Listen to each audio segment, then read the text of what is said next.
ಅಂತ ಕೂಡ ಎನ್ನುತ್ತಾರೆ. 135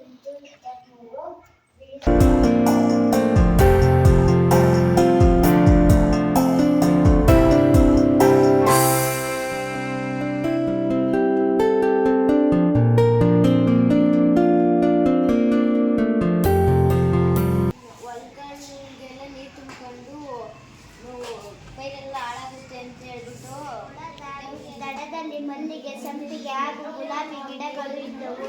ಕಿಟ್ಟು ಬಲು ತುಂಟ ಹುಡುಗ ದಾರಿಯಲ್ಲಿ ಆಡುತ್ತಿದ್ದ.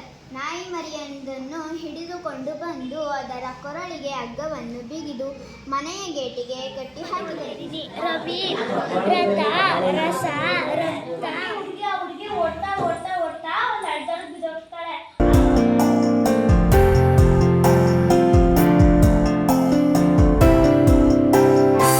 ದೊಡ್ಡ ಪ್ರಮಾಣದ ನಕ್ಷೆ ಅಂದ್ರೆ ಚಿಕ್ಕ ಪ್ರದೇಶವನ್ನು ದೊಡ್ಡದಾಗಿ ತೋರಿಸಿರೋದು. ಇಲ್ಲಿ 5 ಮೂಲಾಂಶಗಳಿರ್ತವೆ. ಸರ್ ಮೊದಲನೇದು ಶೀರ್ಷಿಕೆ ಅಂದ್ರೆ ಇದು ಬಿಳಿ ಬಣ್ಣವು ಹಿಮಾವೃತ ಪ್ರದೇಶವನ್ನು ತೋರಿಸುತ್ತೆ. ಇದು ನಮ್ಮ ಊರಿನ ನಕ್ಷೆ. ಮಹಡಿಗೆ ಆಯತದ ಸಿಂಬಲ್ ಕೊಟ್ಟಿದ್ದೀನಿ. ಇದು ಏಷ್ಯಾ ಖಂಡದ್ದು ಪ್ರಪಂಚದಲ್ಲಿ ದೊಡ್ಡ ಖಂಡ. ವಾಲುವಿಕೆ ತೋರಿಸುತ್ತದೆ. ಗೋಳ. ನಮ್ಮ ಊರಿಗೆ ಗಾಣಾಳು ಎಂಬ ಹೆಸರು ಹೇಗೆ ಬಂತು ಎಂದರೆ ಹಿಂದಿನ ಕಾಲದಲ್ಲಿ ಗಾಣವನ್ನು ಹಾಕುತ್ತಿದ್ದರು. ತಲೆಮಾರಿನ ವಂಶವೃಕ್ಷ ಬರೆದಿದ್ದೇನೆ. 4ನೇ ತಲೆಮಾರಿನವರು ಪಟೇಲ್, ಕುಂಟೇಗೌಡ ಮತ್ತು ರಾಮಮ್ಮ. ಅವರಿಗೆ 3 ಜನ ಗಂಡು ಮಕ್ಕಳು.